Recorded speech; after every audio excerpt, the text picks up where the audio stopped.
When it comes to Chinese kinship terms, there's a common misunderstanding among a lot of learners.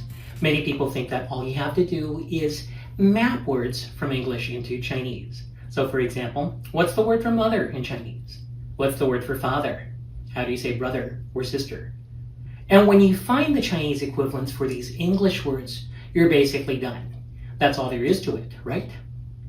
Well, not exactly, because underlying these terms, different languages have different systems of organization with different levels of complexity. Take the Hawaiian language, for example. Hawaiian has a relatively simple kinship system. So for example, in Hawaiian, you use the word father to refer to all of your uncles. You use the word mother to refer to all of your aunts. And for grandparents and anybody that is of a generation older than your grandparents, they are all referred to as elders. Now, if you were a speaker of Hawaiian and try to apply that system to English, that wouldn't take you very far because the system of kinship terms in English is much more complex. Now, between English and Chinese, Chinese is the language that has the more complex kinship system. So in this video, I'm going to try to explain the complexity of the Chinese system along 3 dimensions. The first dimension is that of age, whether the person is older or younger. So for example, Chinese has a different term 姐姐 for older sister than for younger sister 妹妹. The second dimension is that of gender. And this is something you find in a lot of languages. So for example, the word for father is different from the word for mother. The third dimension is that of lineage, whether this relative comes from your father's side or your mother's side. So for example, take the word for uncle. So in Chinese, a paternal uncle, that is your father's brother, might be called a 叔叔, whereas a maternal uncle, your mother's brother, would be called a 舅舅. Let's look at Chinese kinship terms along the dimensions of age, gender, and lineage. Before we dive in though, don't forget to like this video and subscribe to my channel if you haven't already. We're going to begin with age. As I mentioned before, Chinese has a different term 姐姐 for older sister than for younger sister 妹妹. Similarly, Chinese has a different term for older brother 哥哥 than for younger brother 弟弟. Now what's interesting here is that there is no generic term, there is no age-neutral term for siblings in colloquial Chinese. So whereas in English you might be able to ask a question like, who's older, you or your brother? In Chinese, it's impossible to ask that question because by choosing the word for brother, you are already specifying whether that brother is older or younger. Now, the encoding of age doesn't just apply to brothers and sisters. You also get age encoded into terms for uncles. So when it comes to your father's brothers, for example, your father's younger brother is referred to as a 叔叔, whereas your father's older brother is referred to as a 伯伯. So 叔叔 is different from 伯伯 in Chinese. Uncles that are younger than your father use a different term than uncles that are older than your father. Next, let's look at the dimension of gender. Now, a lot of languages encode gender into their kinship terms. So for example, the word for brother would be different from the word for sister. The word for uncle would be different from the word for aunt. And a nephew would be different from a niece. That is pretty commonplace. But what is probably less common is the way Chinese deals with the notion of cousin. Now, in English, we have just the one word for cousin, but in Chinese, there are different types of cousins depending on their gender and also depending on their age. So let's take your father's brother's children, for example. An older male cousin would be a 堂哥. A younger male cousin would be a 堂弟. An older female cousin would be a 堂姐. And a younger female cousin would be a 堂妹. So 堂哥, 堂弟, 堂姐, 堂妹, these are all different terms depending on what gender they are and how old they are relative to you. Another aspect of this gender difference is that females are often viewed as outsiders. The prefix y, which means outside, is often attached to relatives that are related to you through a female connection. So for example, let's take your grandchildren. Your grandson, if it's your son's son, is called a 孙子. Whereas if it's your daughter's son, they would be referred to as your 外孙. Your son's daughter would be a 孙女, whereas your daughter's daughter would be a 外孙女. This applies also to nephews and nieces. So for example, your nephew, If it's your brother's son, that would be your 侄子. If it's your sister's son, that would be your 外甥 with the Y prefix attached. When it comes to your niece, if it's your brother's daughter, it would be your 侄女. If it's your sister's daughter, it would be your 外甥女, again with the Y prefix attached.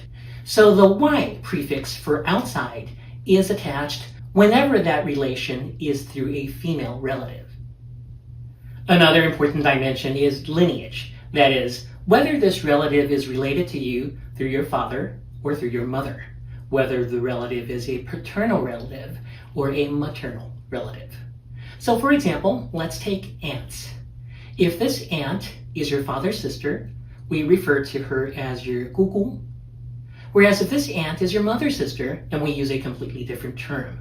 A mother's sister will be referred to as an 阿姨 or 姨妈. And the same goes for uncles. We talked about how your father's brother can be referred to as 叔叔 or 伯伯. 叔叔 if the brother is younger, and 伯伯 if the brother is older than your father. Now the term for your mother's brother, again, is completely different. A mother's brother is a 舅舅. The same goes for grandparents. Okay, your father's father is your 爷爷, whereas your mother's father is your 外公. Your father's mother is your 奶奶, whereas your mother's mother would be your 外婆.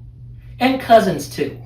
We talked about how your father's brother's children take the prefix 堂, so they may be your 堂哥, 堂弟, 堂姐, or 堂妹. Now your mother's siblings' children take a different prefix, the prefix 表, which signifies a more distant relationship. So your mother's brother's children or your mother's sister's children would be referred to as your 表哥, 表弟, 表妹, or 表姐. So 堂 for a closer relationship, 表 for a more distant relationship. 堂 used for your father's brother's children, 表 used for your mother's brother's or sister's children. Now, one thing that's interesting about cousins is that we see the interplay of different forces at work. Earlier, we talked about how the forces of age, gender, and lineage determine what term to use when it comes to describing a relative. Now, in the case of cousins, we talked about how your mother's siblings' children take the prefix 表, 表哥, 表弟, 表妹, 表姐, 表, which symbolizes a more distant relationship, whereas your father's brother's children take the prefix 堂, which represent a closer relationship. So 堂哥, 堂弟, 堂姐, 堂妹, these are supposed to be closer. Okay, these are your father's brother's children. Now, what about your father's sister's children? On the one hand, the lineage is from your father's side. They are paternal relatives, so they should be treated as closer. But on the other hand, this relation comes through your father's sister, which is a female lineage, so they should be seen as more distant. So are they closer or are they more distant? Do we use the closer 堂 prefix or do we use the more distant 表 prefix?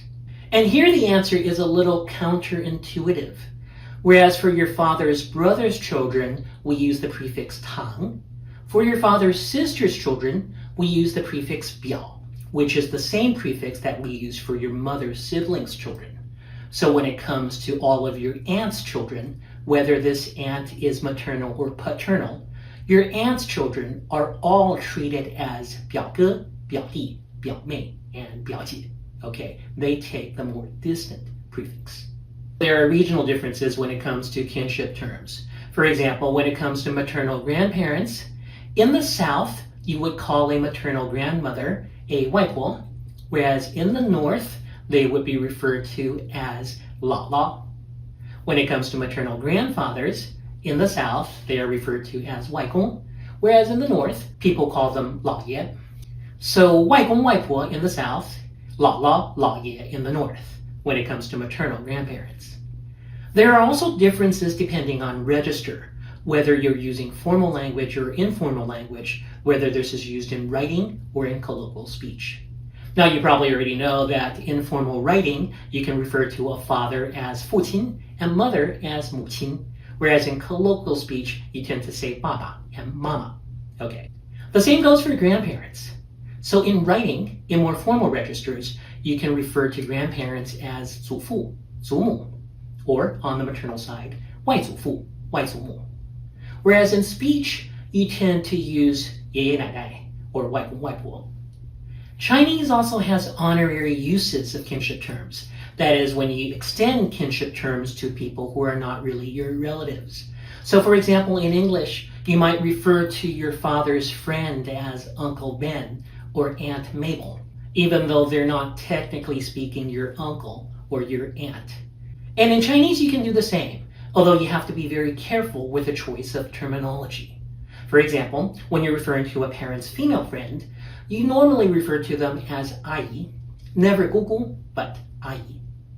When you refer to a parent's male friend, you would refer to them as 叔叔 or 伯伯. Okay, again, never 舅舅, but 叔叔 or 伯伯. You would use 叔叔 if the friend is younger than your father. You would use 伯伯 if the friend is older than your father. Now, what if you don't know how old they are? Do you use 叔叔 or do you use 伯伯? Now, the thing to do is to err on the side of safety. In the past, people used to err on the side of the person being older because being older commands more respect. So using 伯伯 would be the more respectful way to refer to that person. Nowadays, though, people don't like to be seen as old. So people nowadays tend to prefer 叔叔 to 伯伯 because they make the person seem younger. So this goes to show that while the Chinese language has a very complex system of kinship terms based on age, gender, and lineage, minor tweaks are being made all the time as social values change over time. Well, I hope you enjoyed that. If you did, don't forget to like this video and subscribe to my channel if you haven't already. I'll see you next time.